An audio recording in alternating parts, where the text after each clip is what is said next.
Good morning, everybody. It's Wolf Diego from San Diego and Tijuana, Mexico. It's a bright Tuesday morning.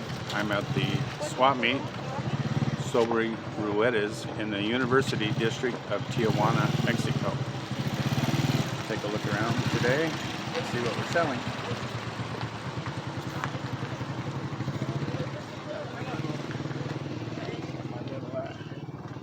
Camp stove going.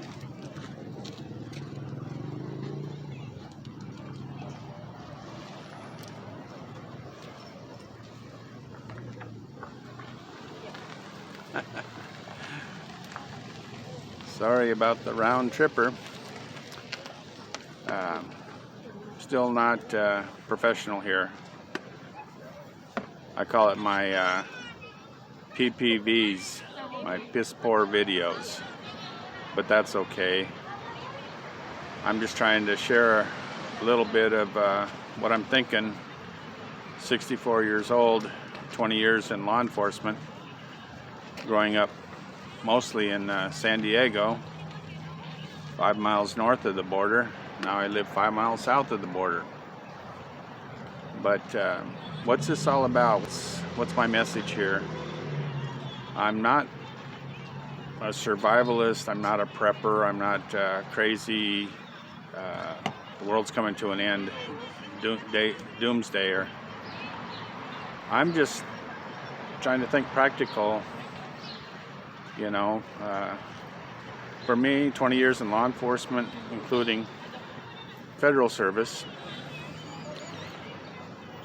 and now that I've been like 10-15 years retired over here in Tijuana, I have a few thoughts about what could happen. And I see San Diego mostly, but all of Southern California, as being a target for some kind of crazy terrorist act, you know. No, we're not talking ICBMs flying in. I'm just talking about some kind of scare or a dirty bomb, something, some terrorists thought up to scare the hell out of San Diegans, you know, cause a temporary panic. As a matter of fact, that is the definition of terrorism, is terrorism. Oh, sir, how about 40 pesos? 40? Thank you. 40 pesos on a shirt. Anyway, yeah,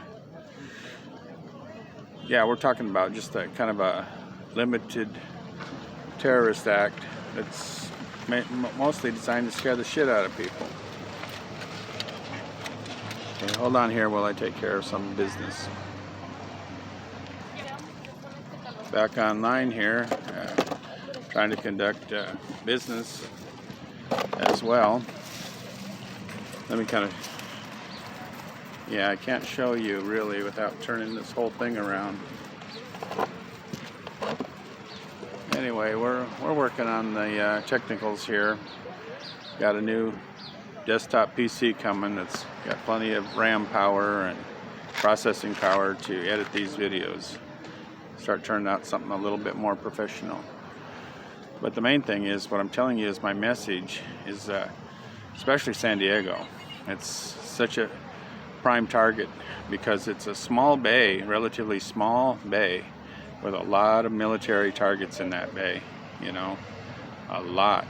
We're talking nuclear powered submarines, we're talking battleships, we're talking destroyers, aircraft carriers, headquarters, fleet headquarters. It's prime for something. And so what I'm talking about is just having a plan. You know, I live mostly here in Mexico, which if something happened in San Diego, I'm just a hop, skip, and a jump away from Ensenada. Ensenada is probably a better place because that's 100 miles south of the border and it's behind the mountains. So if something did happen in San Diego, Ensenada would be the place, at least Ensenada, and then further south down Baja, all the way to Cabo, and then you could cross the Sea of Cortez over to Mazatlan and get up into Guadalajara, you know, if you really had to. But I think for some kind of a limited terrorist strike, you know, Ensenada would be fine, 100 miles away behind the mountains. So, you know, I don't want to scare anybody. I'm just saying, why not have a plan? You know, for me, my plan is, you know, to be here in Mexico. If something happens in San Diego, to take off right away, further south, along the coast. That way I can do some fishing, which I love fishing. Ideally, I should have my residence in some small fishing village of Mexico over here. Rosarito, Popotla, La Fonda, La Mission, and then down to Ensenada. That would be ideal. So I should already have a small residence or fishing shack or something established. Probably Popotla area, which is like 20 miles south of San Diego and the border. To have my Ponga, which is a small open fishing boats that can actually go through the waves, you know, with a 50-horse outboard. You could actually take off from the beach and punch through the waves and get out into the open ocean. That'd be ideal. But I need to, you know, become a crew, to get on a crew of one of the Ponga fishing crews and have some friends, you know. So at least I got that, fishing. You can always do survival fishing along the coast. That's what I'm talking about. I'll do more videos on that later. But I just wanted to give you folks more of an idea of what my videos are all about. And, you know, why Mexico? Well, number one is because I'm here, you know. Like, I live here.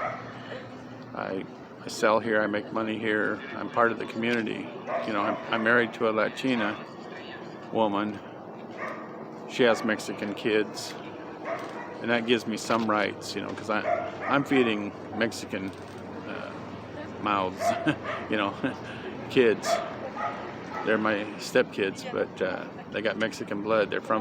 Their dads were from Mexico.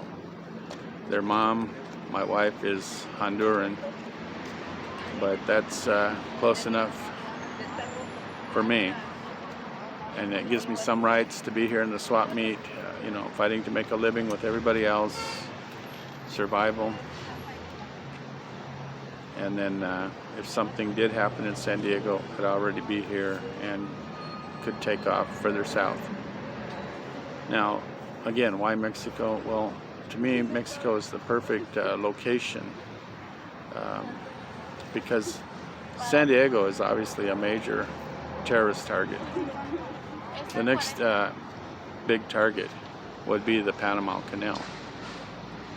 Okay, so anywhere in the middle would be the safest bug out route for me and my family. And you know, I'd probably just stay here in Mexico because I have my visa permission to be living here in Mexico. You know, once you get into Central America, Guatemala, El Salvador, Costa Rica, Panama, Honduras, Nicaragua, then, you know, you're talking a little different story over there. But for me, I think Mexico is the best place to be. I love it here. And that's why I plan to stay, plan to learn how to make more money and become better acculturated into the culture over here. And you're never fully acculturated until you are making money. You know, you have to make money and survive. You know, you got to eat. You gotta feed your family. So that's what my videos are all about. So you have a wonderful day, a wonderful life, and we'll talk to you later. Ah, perdón, no tengo.